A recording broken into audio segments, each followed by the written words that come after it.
Good news, guys. Things are getting more interesting and serious from now on, okay? We reviewed some inputs. We applied DDI, dependency determination and integration tool and technique. And we found out that, okay, some activities are related, dependent to each other, have relationship with each other, okay? We know different types of dependencies, different types of relationships. And after deep discussions and meetings, we came up with dependency log, okay? We stored all of those foundings, all of those relationships in a document called dependency log. Now, guys, here in this mini lesson, we're going to talk about one TT, tool and technique, and one output, okay? So we're mixing up one tool and technique with the output because these are very connected to each other. So guys, in this mini lesson, we're gonna convert that flat list, flat table dependency log, okay, into a diagram. To do this, we use a tool and technique called Precedence Diagramming Method, or PDM. And that final diagram is called Schedule Network Diagram. So the tool and technique we use to convert dependency log into diagram is called PDM, and the final diagram itself is called Schedule Network Diagram, or SND. So guys, let's say our example is activities A to G, okay? We have a mini project, or we're talking about a small part of our big project, okay? That small part has activities A to G. Okay, if we complete activities A to G, we're going to have one deliverable completed. Now, here in this process, what's the process's name? Sequence activities. We need to put that activities in a right order of doing them. Okay, we had deep discussion. And let's say after several meetings, we came up with this dependency log. Okay, this is a short version of dependency log. I eliminated some of the columns. So we have from to to column, and we have link. Okay, that from to means what two activities are we talking about? Okay, and that link means it combines the relationship between those mentioned activities plus or minus the lead and lag. Okay, now let's say this is our dependency log. Now guys, look at our mini table, okay? The first two rows, A to B and A to C. What does this mean? It means that our activity A has relationship with both activities B and C. From this column, we know that activity A does not have direct relationship with other activities like D, E, F, G, only B and C. Now, let's zoom on the next two rows, which are row number 3 and 4. Okay, activity B has relationship with activities D and E, and we already knew that activity B had relationship with activity A. We conclude that activity B has relationships with activity A, row 1, activity D, and activity E. So not activity C, not F, not G, only those 3 activities. Now let's zoom on row number 5 and 6. It's about activity C. What do we know about activity C? We know that activity C, based on row number 2, has relationship with activity A. But here, row number 5 and 6 tells us that activity C has relationship with activity D, row number 5, and activity E, row number 6. Okay, so activity C does not have relationship with activity B or activity F or activity G. Did I say activity? Activity. Okay, now let's zoom on row number 7, D to F. Activity D. What do we know about activity D so far? Go see row number 5. We know that activity D has relationship with activity C, nothing more. Oh, also, row number 3, activity D has relationship with activity B.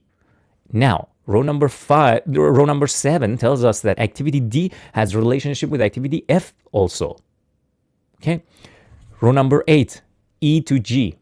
What do we know about activity E so far? Let's see. Let's go to the roles. Yeah, row number 4. We know that activity E has a relationship with activity B. Activity E also has a relationship with activity C. And now activity E, we know that has a relationship with activity G. And last row, F to G, guys. So what do we know about activity F so far? Activity F, let's go through rows. Activity F. Yeah, row number 7. Activity F has relationship with activity D. Now, row number 9 tells us that activity F has a relationship with activity G also. What do we know about activity G? We know that row number 8 tells us that activity G has a relationship with E, and row number 9 tells us activity G has a relationship with activity F. Now, guys, I know it seems overwhelming. Too much activities has a relationship. Now, we want to convert this complexity, this unknowns, this this confusion into a diagram to make it more visible, simple for employees, for team members to know the right sequence of activities. Okay, to do this, to make this confusion go and have a nice diagram, we use a tool and technique called PDM, or the other name is activity on node, AON. PDM and AON are one tool and technique. So guys, what's PDM? How many activities we have here? A to G, A, B, C, D, E, F, G, right? Now, we know that activity A is the first activity we do because it is in the first row. See, it starts with activity A. See, our dependency log starts with activity A and ends with what? Activity G. So we know that activity A is our first activity and activity G is our last activity. So what do we do, guys? We put a box for each activities, okay? That box also called node. That's why the other name is activity on node, okay? So we draw a box for each activity. Let's start with drawing box for activity A, and which is our first activity, and activity G, which is our last activity. Okay, these are boxes. These are nodes. Node A, node G, or box A, box G, whatever you feel more comfortable with. Now, guys, let's go to row number 1 and 2. Activity A has relationship with B and C. So there will be 2 paths for activity A. Okay, one path goes from A to B, and the second path goes from A to C. So we're going to have boxes or nodes of activity B and C. Okay, how do we connect these boxes? With arrows. Okay, PDM, or activity on node tool and technique, tells us, hey, use boxes and arrows to connect activities to each other. Okay, we connect activity A by an arrow to activity B and by an arrow to activity C. Now, let's go to the next 4 rows, row number 3 to 6. It says activity B has relationship with D and E, and C also has relationship with D and E. That's interesting. Both of activities B and C has relationship with D and E. How do we put nodes or boxes of D and E? This way, guys. Okay, we put D and E, and then we connect B to D with a simple arrow, C to E with a simple arrow. Now, how do we connect B to E? With this vertical arrow. How do we connect this C to D? With this vertical upward arrow. That's why there's a vertical line there. Now, let's go to row number 7, D to F.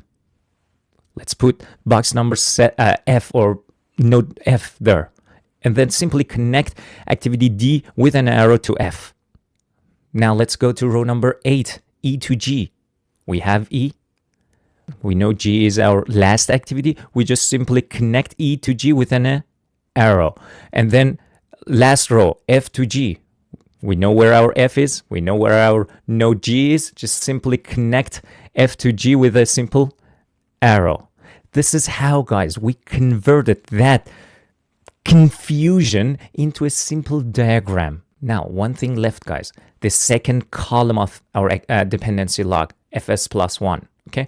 Why did we put fs plus 1 for all of these rows, all of these relationships? For simplicity, guys. Any of those rows could be ff minus 2 or ss plus 5 or sf minus like 3, okay?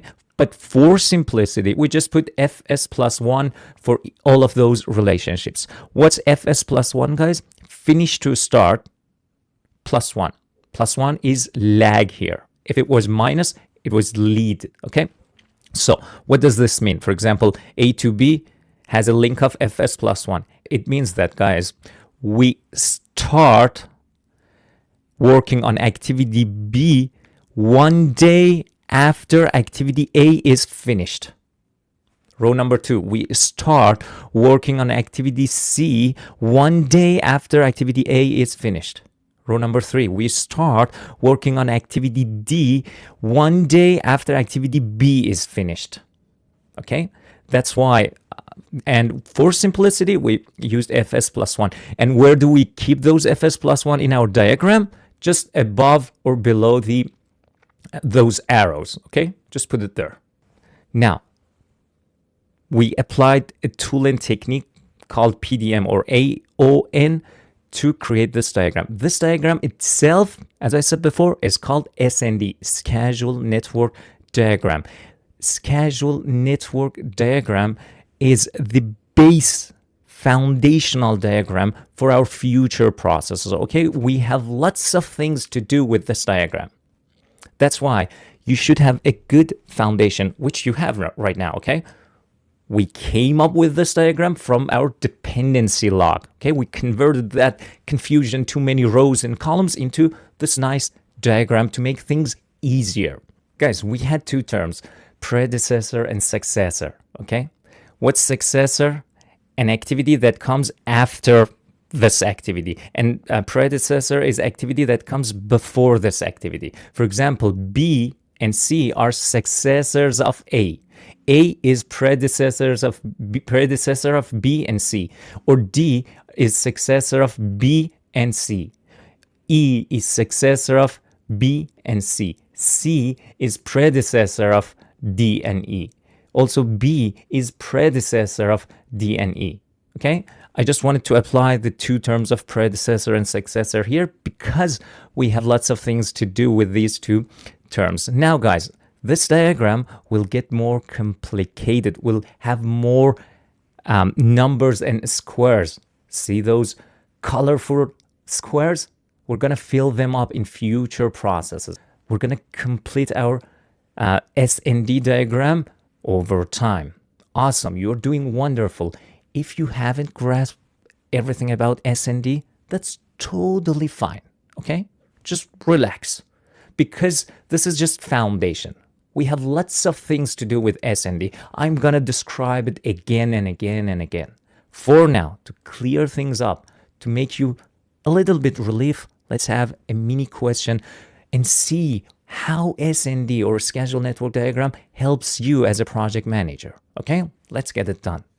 All right, my favorite part. Let's get to mini question. You are a project manager developing the schedule for a project with multiple cross-functional work streams.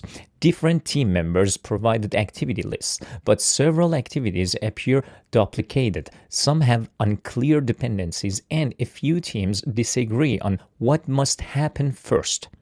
A stakeholder wants a draft schedule by next week, but you know that without clarifying logical relationships, any schedule you create will be unreliable. To ensure that the sequence of work is accurate and agreed upon, what should you do next? A. Ask each individual team to finalize their own sequencing and send you their updated dependency charts. B. Begin developing a high-level Gantt chart to meet the stakeholder deadline and refine logic later. C. Facilitate a working session with the team to collaboratively create the schedule network diagram and confirm all dependencies. And D, review the WBS dictionary and update the activity attributes yourself to resolve unclear dependencies. What a question, guys. Please try to get the right option yourself first, but let's go line by line. Let's learn something from these mini questions. You are a project manager developing the schedule for a project with multiple cross-functional work streams. So guys, we have one project, okay? I think we have passed planning for scope. Now you want to develop schedule. We're working on schedule processes, okay? And you have multiple cross-functional work streams. You have multiple teams that work on a project. Cross-functional work streams means you have different teams that are working on different parts of the project. Different team members provided activity lists, but several activities appear duplicated. Some have unclear dependencies, and a few teams disagree on what must happen first. Guys, it's a mess. Confusion, okay? You have different teams. They isolated individually, came up with activity list, activity attributes, those table which includes details about each activity. Okay, so how do you resolve this confusion? At the end of the day, you have one project. Okay, so you need to have one activity list, one like activity attributes. There shouldn't be different versions of activity list that are prepared by different teams. You need to integrate them, okay? And you have duplication, so some overlapping activities. Your team members, your different teams are confused. Okay, should I do this or it's for team B? Confusion. So how do you resolve this mess and confusion? You bring everyone together in a meeting. You facilitate a collaborative meeting. Option C, guys, you facilitate a working session, a meeting, a workshop, okay, with the team to collaboratively create the schedule network diagram. Why schedule network diagram? Look at the first line. You're a PM developing the schedule. To develop schedule, okay, we have a process called develop schedule, the fifth process of a schedule, okay? To develop schedule, we need to come up with activity list, activity attributes, and then schedule network diagram, which is output of this process. We need to sequence activities first. These are foundational steps we need to take to develop our schedule, okay? So look at the last line. To ensure that the sequence of work is accurate and agreed upon, what should you do? Okay, the question is asking, hey, ensure the sequence is accurate. If you want to ensure your sequence, your order of activities that you do is accurate, you need to come up with good and reliable schedule network diagram. That's why option C is correct. C facilitates a working session with the team to collaboratively create the schedule network diagram and confirm all dependencies. Guys, look at line 3. Some have unclear dependencies. There is a conflict. Different team members have different ideas about, okay, what depends on what relationships are between these activities. You need to agree with the whole team that, hey, these are the dependencies, these are the relationships, and this is the schedule network diagram. Now, let's have just one file and start working based on this file. That's why option C is the best option. Let's read the description, guys. Sequence activities require team collaboration to define accurate logical relationships. We said that you as a PM, you need to facilitate a meeting, talk with experts and your team members, talk about different activities and come up with dependency log. Dependency log is result of those meetings. So collaboration is a very strong keyword here, okay? You need to collaborate with your team members. Then facilitated session ensures that shared understanding of dependencies. Everyone has a same understanding of the dependencies of each activities. Also, The removal of duplicate or conflicting logic. Guys, there are some overlapping tasks. To remove that confusion, okay, you need to bring everyone in one meeting, collaboratively come up with the S&D. Also, a facilitated session ensures validation of leads, lags, and constraints. Those link, remember FS plus 1 in the previous slide? Okay. Now, when you bring everyone in, everyone has different ideas about leads, lags, the relationship type. Is it FS or SF or FF or SS? What's the lead? What's the lag between these two activities? Everyone needs to agree. Okay.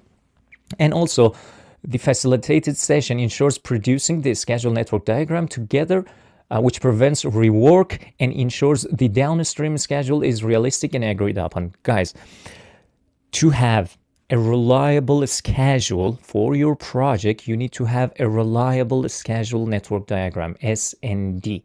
Sequencing activities is the foundational step that you need to take with your team collaboratively, okay, to have a good schedule for your project.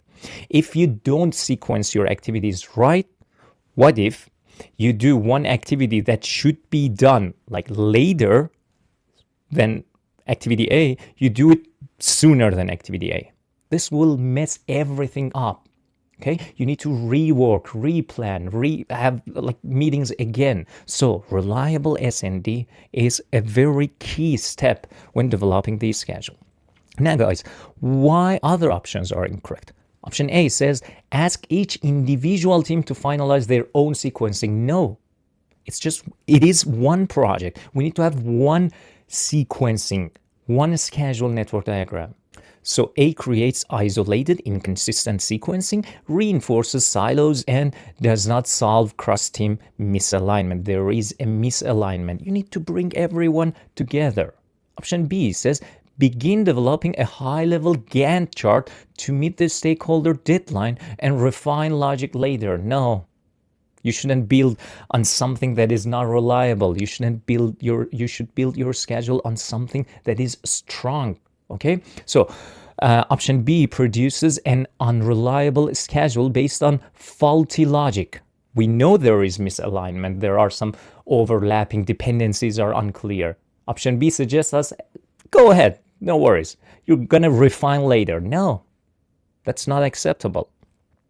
Okay, so it violates PMBOK guidance, which is sequence and then estimate and then develop schedule. Guys, we do sequencing for a reason. These processes exist for a reason. We need to respect the order of doing these processes. Option B violates this principle. Option D says review the WBS dictionary and update the activity attributes yourself to resolve unclear dependency. You shouldn't do this. You are project manager, guys. You bring every piece of the project together to control the project. It's the team that does the work. They know about dependencies, relationships, leads, and lags better than you. You shouldn't do it yourself.